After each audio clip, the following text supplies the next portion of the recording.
भूत या सड़क। रात के तकरीबन 10 बज रहे थे। उस वक्त दक्ष अपने ऑफिस में काम कर रहा होता है। तभी उसकी नजर घड़ी पर पड़ती है तो वो देखता है कि 11 बजने वाले हैं और वह बोलता है, ओह नो, 11 बज गए। तो मुझे काम करते हुए टाइम का पता ही नहीं चला। अब मुझे जल्दी ऑफिस से निकलना चाहिए, नहीं तो घर पर माँ बहुत डांटेगी और बोलेगी आज फिर से लेट हो गया। इतना बोलकर वो ऑफिस से निकलता है और अपनी कार स्टार्ट कर सड़क से जाने लगता है। तभी वो मन ही मन सोचकर बोलता है, जिस रास्ते से मैं जाता हूँ उस रास्ते से मुझे घर जाने में 2 घंटे लगते हैं, तो क्यों ना मैं उस जंगल के गुफा वाली सड़क से घर जाऊँ। इससे मैं घर भी जल्दी पहुँच जाऊंगा और माँ की डांट भी नहीं खानी पड़ेगी। इतना सोचकर दक्ष अपनी कार को जंगल वाले सड़क पर मोड़ देता है और म्यूजिक ऑन करके कार चलाने लगता है।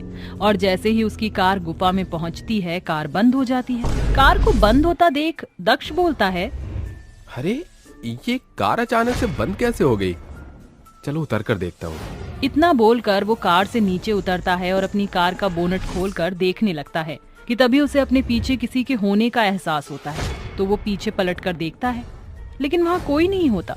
जिसके बाद वो कार का बोनट बंद करने लगता है। तभी वह अपने सामने एक भूत को देखता है, जिसे देखकर वो डर जाता है और डरते हुए बोलता है, तुम भूत हो? हाँ, मैं भूत हूँ और अब मैं तुझे मार कर खाने वाला हूँ। भूत की ये बात सुनकर दक्ष बहुत ज्यादा डर जाता है और वहाँ से भागने लगता है। तभी भूत उसे पकड़ता है और उसे मारकर उसके शरीर के टुकड़े कर उसे खा जाता है। ऐसे ही हर रात जो भी उस गुफा वाले सड़क के रास्ते से गुजरता वो भूत उसे मार दिया करता था। लेकिन एक बार की बात है, ऋषभ का पूरा परिवार कार में बैठकर उसी रास्ते से गांव से शहर जा रहा होता है। तभी उसकी पत्नी नताशा उससे बोलती है, ऋषभ जी, ये रास्ता कितना वीरान लग रहा है। ऐसा लगता है जैसे यहाँ से कभी कोई इंसान गुजरा ही ना हो। जरा देखो तो कितना सन्नाटा है चारों ओर। मुझे तो बहुत डर लग रहा है। ऋषभ जी, आप गाड़ी थोड़ा तेज चलाइए। नताशा, तुम तो खामखा इतना डर रही हो। एक पंडित होकर तुम ऐसी बातें कर रही हो, जबकि तुम खुद दिन रात भगवान की पूजा पाठ करती हो। और वैसे भी बाबूजी भी तो हमारे साथ ही है ना। दोनों की बात सुनकर ऋषभ के पिता लक्ष्मण प्रसाद नताशा से बोलते हैं, नताशा बहू, अगर तुम्हें ज्यादा ही डर लग रहा है तो तुम ओम का जाप करना शुरू कर दो। ठीक है बाबूजी। इसी बीच ऋषभ की कार उस सड़क के गुफा के अंदर पहुंच जाती है। उस गुफा में कार सीधा चल ही रही होती है कि तभी उनके सामने अचानक से एक भूत आकर खड़ा हो जाता है, जिसे देखकर ऋषभ फौरन अपनी कार रोक देता है। तभी भूत बोलता है, आखिर कब से मैं अपने शिकार का इंतजार कर रहा था और आज जाकर मुझे मेरा शिकार मिल ही गया। बहुत तड़पाया है तुम लोगों ने मुझे, लेकिन कोई बात नहीं, अब तड़पने की बारी तुम्हारी है। अब मैं तुम्हें मार कर खा जाऊंगा। इतना बोलकर भूत ऋषभ की कार को उठाने लगता है। लेकिन जैसे ही वो उसकी कार को छूता है, उसे जोर का झटका लगता है और वह दूर जाकर गिरता है और बोलता है, मुझे ये झटका कैसा लगा? आखिर कौन हो तुम लोग? मुझे नहीं लगता कि तुम एक आम इंसान हो।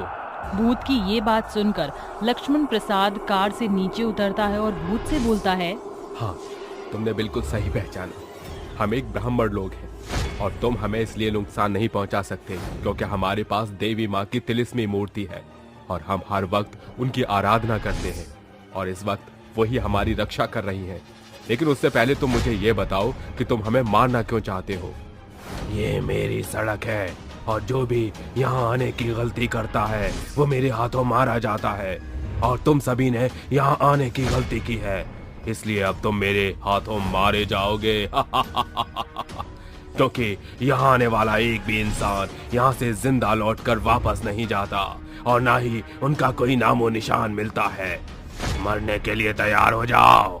जैसे ही भूत लक्ष्मण प्रसाद पर हमला करने वाला होता है, तभी लक्ष्मण प्रसाद मंत्र पढ़ने लगते हैं और मंत्रों की आवाज सुनकर भूत तड़पने लगता है और तड़पते हुए उससे बोलता है, ये मंत्र पढ़ना बंद कर दे, नहीं तो तेरे और तेरे परिवार के लिए अच्छा नहीं होगा।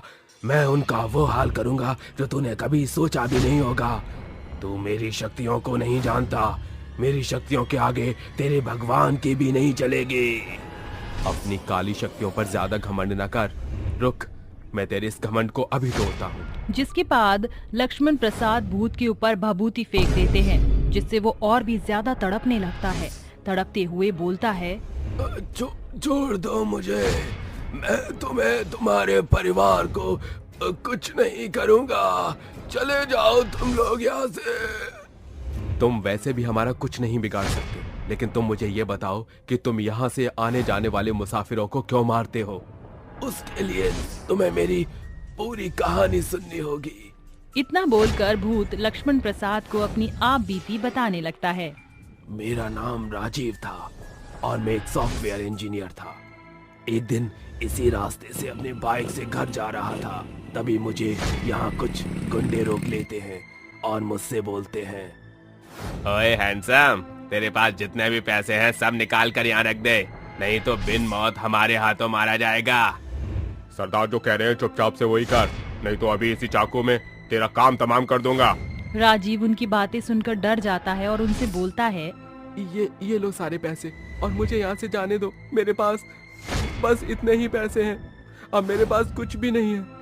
जिसके बाद वो उसे जाने देते हैं। तभी उसकी माँ का फोन आता है और वो लोग फोन देख लेते हैं। तभी उनका दूसरा साथी उससे बोलता है, सरदार से चालाकी, अभी तो तूने बोला कि तेरे पास कुछ नहीं है, तो फिर ये फोन कहाँ से आया? मेरे पास बस यही फोन है, प्लीज तुम इसे मत लो। लेकिन वो लोग उसकी एक भी बात नहीं मानते और उससे फोन छीनने लगते हैं। राजीव भी अपने फोन को बचाने की कोशिश करता है और इसी बीच राका चाकू से उसका गला काट देता है और फिर उसके शरीर के टुकड़े टुकड़े कर इधर उधर फेंक देते हैं। और तभी से मेरी आत्मा यहाँ भटक रही है और लोगों को मार रही है।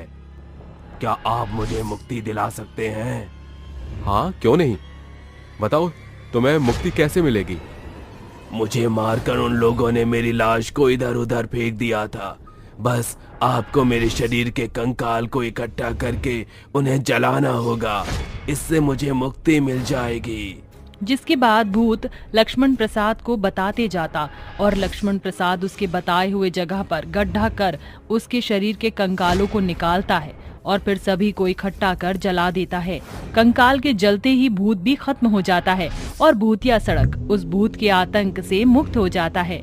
जिसके बाद लक्ष्मण प्रसाद का पूरा परिवार सुरक्षित अपने घर पहुंच जाता है।